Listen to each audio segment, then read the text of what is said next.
Well, joining us right now is Lanny Davis, a former White House attorney at in the Clinton administration, and a man who's a good friend of this program. Lanny, we really appreciate you coming on the show. We heard that you had some interesting things to say about the fact that 44 world leaders marched in solidarity with the people of France yesterday. Some 3.7 million people took to the street, including 44 world leaders. Our president stayed at home and apparently watched football. Your thoughts? Well, I start out by reminding everyone that I support Barack Obama. I support almost all his policies. I voted for him twice. And when I say anything even slightly doubtful about a judgment that he makes, it's not attacking his motives or personally, and the vile, vast right-wing, hateful response that I get by challenging him for being a Muslim or worse makes me sorry that I said anything. So let's start out by, unfortunately, I hope your listeners at least accept the fact that I was sad, perplexed, and upset as I saw the remarkable sight of Prime Minister Netanyahu and the President of the Palestinian Authority, Abbas, as well as the Chancellor Angela Merkel, David Cameron, almost everybody on television with their arms linked.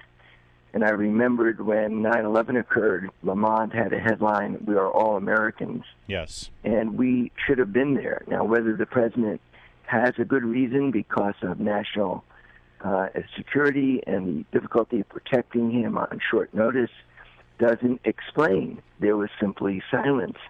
No John Kerry, who thought India couldn't have been interrupted. He could have jumped on a plane and been there. I don't understand that. Vice President Biden, there's just no explanation. The White House. Well, here's one that's even more to communicate. Here's even one that's more baffling.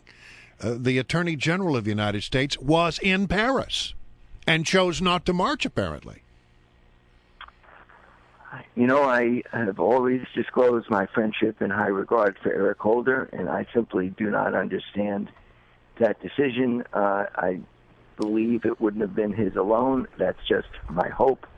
I have a feeling Eric Holder's heart that he should have been there, but the notion that their explanation is the U.S. ambassador to France was there, excuse me, she's already there. Yeah, exactly. That makes no sense as an explanation.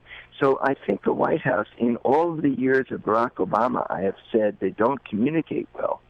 And that's what they're supposed to do. The only person all Americans vote for is the president. Why hasn't the White House explained this? Even as we speak, I simply raise the question.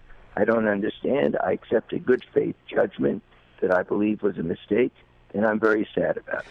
Lanny, you mentioned the U.S. ambassador to France. Her name is Jane Hartley. You're right. She was already there. And let's face it, I mean, you know how administrations work. There are some ambassador jobs that are strategic diplomatic positions, and that there are some that they're referred to as reward positions. Generally speaking, the role of ambassador to France and Monaco, by the way, she covers both France and Monaco, that's kind of a reward. Tough duty. And in this case, it was a reward for being a campaign bundler. She raised over $820,000. The fact that she's not really a career diplomat, that she's really there in that position as a reward for being a campaign fundraiser, that makes it even a little worse, doesn't it? Actually, no, I respectfully disagree. That go into her background and question her. I don't simply agree with that. I don't believe it's significant that your own ambassador could be a Nobel Prize winner. Your own ambassador is already there. Yeah. The heads of state. When you saw the photograph of heads of state from all over the world, you had Poroshenko from Ukraine, and you had the foreign minister Lavrov from Russia. Yeah. This is a symbolic moment for the world to come together when you have Abbas and Netanyahu. There had to be somebody close, if not President Obama, then at least Vice President Biden or Secretary of State Kerry. Don't tell me that Secretary of State Kerry in India was more important. Right. I just simply say it was a misjudgment. I have a feeling they regret it. they should have explained it right away and stepped up to the line and said, we blew this one. We should have been there, and then I would. That's not going to happen. That's not going to happen. Lanny, you do know how White Houses work, and these things don't happen by accident. Obviously, the conversation was had. You just mentioned something, and I want to go back to it. You said about your friend Eric Holder, who was in Paris, who chose not to go to the march. You said, I hope that wasn't his decision alone.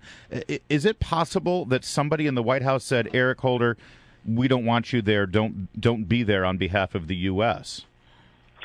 I have no idea. I aside from CNN and I believe Fox, I saw no mention of answering these questions from the White House by the White House press corps. Where were they yesterday? I mean, there was certainly a lot about the Golden Globes. I read the USA Today main story. I love USA Today. The main story didn't even mention the absence of the United States. There was a little sidebar that the U.S. ambassador was there with no question from the White House. Do you think that's sufficient? Something in the mainstream media yesterday decided to ignore this one. Now, maybe today it changes. I just hope we get an explanation. And again, I accept a good faith judgment. It was a bad judgment, in my opinion, but I still don't attack the sincerity of President Obama in deciding not to go. But I think you're right. He did decide not to go. It wasn't an accident. Well, even before he may have been informed by the Secret Service that he couldn't go, but there should be an explanation. Well, that's what I was going to say. Is even before I saw this little clip from Fox News, I predicted this is exactly what the administration would say. Here's Peter Doocy on Fox News. Heather, we know the reason President Obama didn't go to Paris for the big unity rally is that his security detail is apparently just too big. And a senior administration official tells us all those Secret Service agents can be distracting, and they didn't want to take away attention from the millions of French citizens who were marching. I don't buy that at all. I mean, Benjamin Netanyahu travels with a pretty good security detail. The German chancellor travels with a pretty good security detail. I mean, do you buy that argument? It's not persuasive, but who is speaking? That is a Fox guest. No, that was Peter Doocy. Peter Doocy reporting on what the administration had said. Excuse me, what's the source of that report? I don't buy anonymous whispering in the ear explanations.